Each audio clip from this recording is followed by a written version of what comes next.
Hello and welcome to UC Today. Salesforce co-founder and CTO Parker Harris has reportedly been named Slack's new CTO, replacing the outgoing Cal Henderson. As reported by Fortune, Henderson, also Slack's co-founder, is the step down, with Harris refocusing his Salesforce responsibilities towards Slack.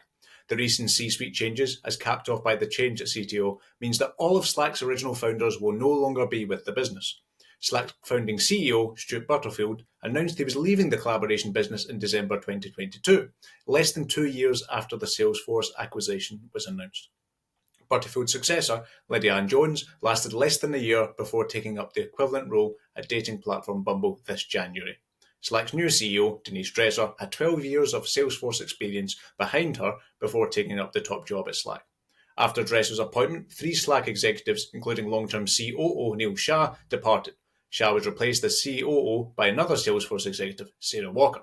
For the full story in Slack's C-suite shake-up and all the latest UC and collaboration news, please head to UC Today. I've been Kieran Devlin.